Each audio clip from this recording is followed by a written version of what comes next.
Méditation du 10e dimanche de Pâques, appelé aussi dimanche de la divine miséricorde. Ouf, nous avons fini de célébrer la Pâques. Mais d'où vient cette fête mobile de laquelle nous célébrons le passage de la mort à la vie de notre Rédempteur, intitulée La résurrection de notre Seigneur Jésus-Christ?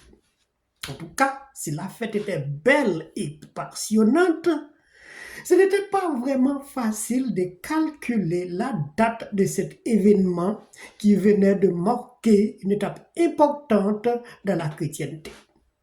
Pour trouver cette date, il faut faire un calcul algorithmique du temps et de l'espace dans lequel le Christ serait placé au centre de la rencontre d'un point méridional que l'on appelle latitude, sens vertical, et d'un point équatorial que l'on appelle longitude, sens horizontal.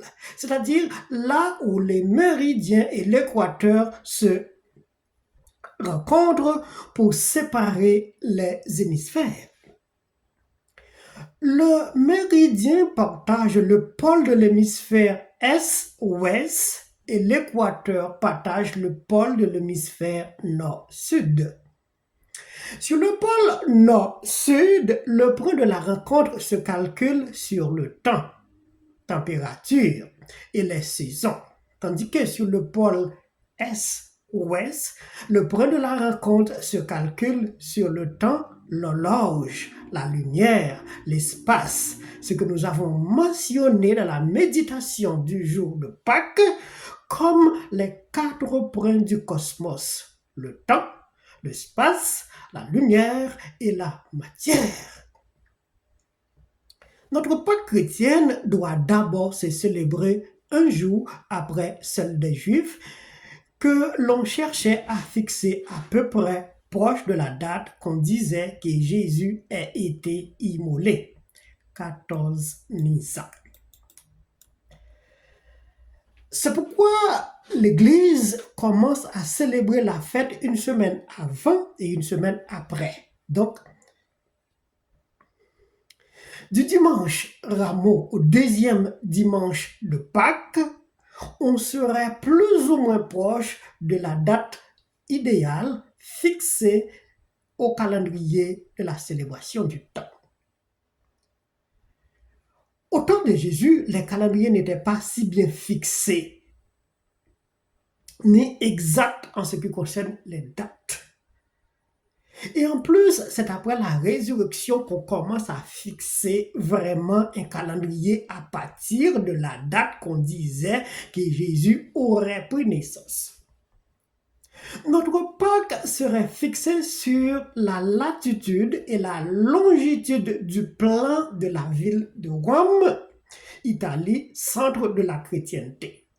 Tandis que les églises d'Orient ont le leur fixé sur leur mesure du plan de la ville de Constantinople en Turquie, appelée aujourd'hui Istanbul, ancienne capitale de la chrétienté jusqu'au XVe siècle. Voilà pourquoi nous avons différentes dates de célébration de Pâques. Une semaine après que nous avons fini de proclamer notre foi en Jésus ressuscité, maintenant nous aurons à vivre la réalité de la résurrection, pendant qu'il faisait des apôtres les vrais témoins de cette réalité.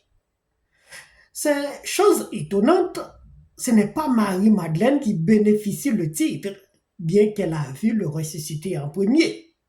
Mais comme dit l'Évangile, ceux qui vous suivent sont des gens choisis, puisque les apôtres ont été choisis et ils ont fait preuve de maturité dans le domaine de la foi. Donc, la mission leur a été confiée pour rendre témoignage de ce qu'ils ont vu et entendu. À plus, non seulement l'empêchement des stéréotypes que pourrait rencontrer Madeleine, parce qu'elle était une femme, qu'on disait pécheresse, mais aussi l'ardeur de convaincre ses frères juifs lui manquait, bien sûr. Pour affermir la foi des disciples, Jésus leur est apparu, tandis que l'absence de Thomas lui serait obligé de repasser une seconde fois pour trouver le bien fondé de la démarche. Aucun de ceux que tu m'avais confiés n'est perdu, sauf l'enfant de la perdition, disait-il à son père dans la prière sacerdotale du 7e Jean. Ses disciples devront partir de par le monde pour apporter la bonne nouvelle. Donc, aucun d'entre eux ne devrait manquer à cette manifestation de foi et de témoigner quand Jésus est apparu.